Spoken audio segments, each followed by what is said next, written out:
Hey everybody, welcome back to Fix the Rust Bucket. Like the title says, we avoided a car fire yesterday with this vehicle. It's my son's car. It's his '08 Pontiac Grand Prix GXP. And while he was out driving it yesterday, he listens to his car, knows what sounds it should be making and not making, and noticed that there was an oddball noise coming from the car. Stopped the car, got on the side of the road, checked it out. Sure enough, and I'll show you in a minute what the problem was. His car was on the verge of catching on fire due to the problem that was happening. So we'll go ahead and get under the hood and I'll show you what happened. All right, so like I said, he heard a strange noise coming from the car, wasn't sure what it was. Stopped the car, got out to investigate. Now, we just got done a couple months ago, I guess, replacing the transmission on this and doing all of the gaskets on the engine. He did check for any fluid leaks first and didn't see any fluid leaks coming out.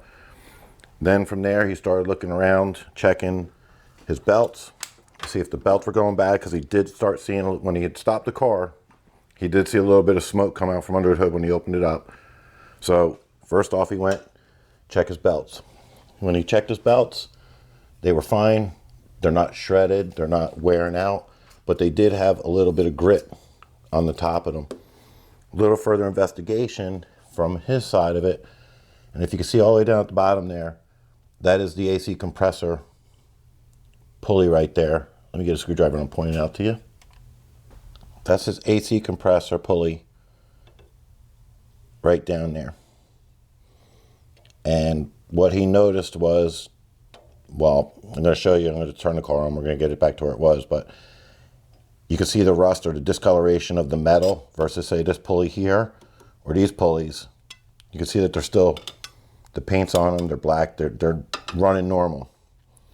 Now, his pulley didn't seize up. There's a clutch inside this AC compressor, the AC compressor. There's a clutch to engage your air conditioning on and off and your defrost on and off. Well, yesterday was a warm day, so he started using the AC compressor again.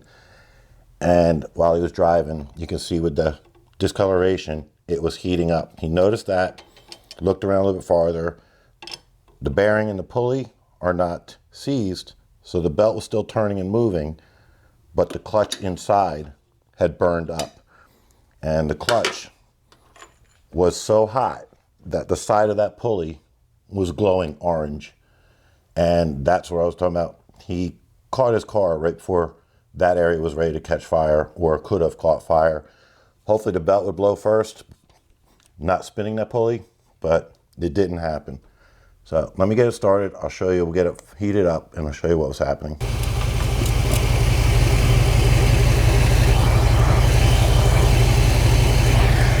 So as you can see, with the car running, the air conditioning is off right now and it's not on the front defrost of the car.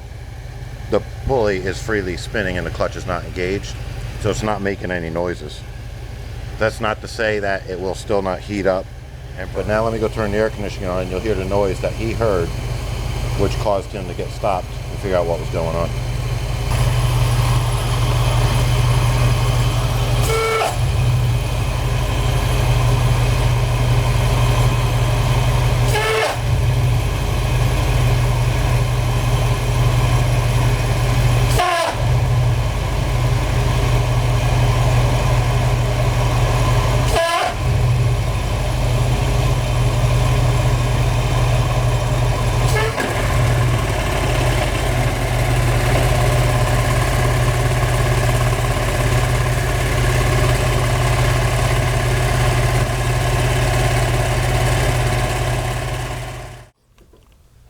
Okay, so as you saw in the video, I got it turned off, one, because there's no way to talk over the noise of the car and the pulley.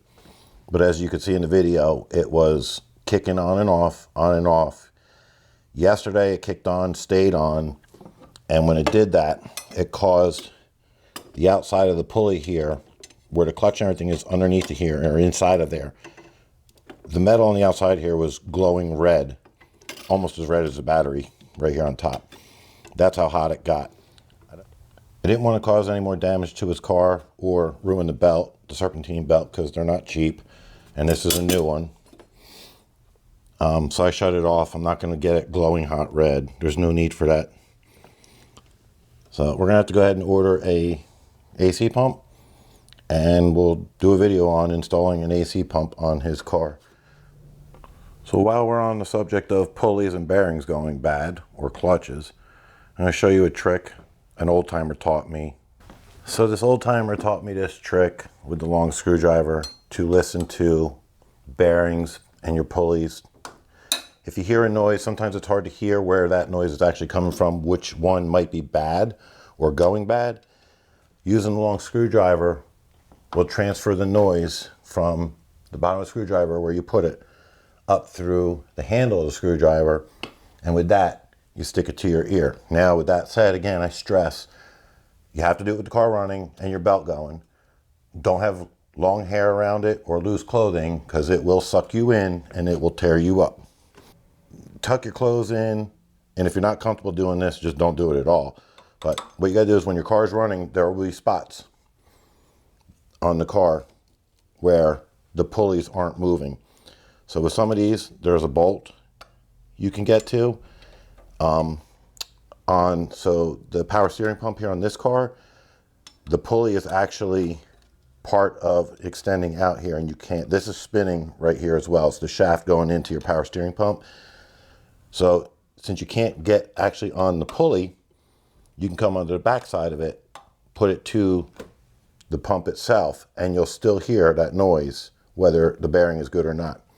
So with that said, like I said, just be careful doing it. Car running, take your screwdriver, stick it on a non-moving part attached to that pulley. Take your ear and stick your ear on the end of the screwdriver handle.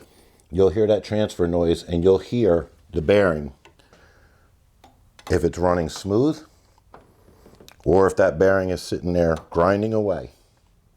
Now with the AC pump, that was not an issue.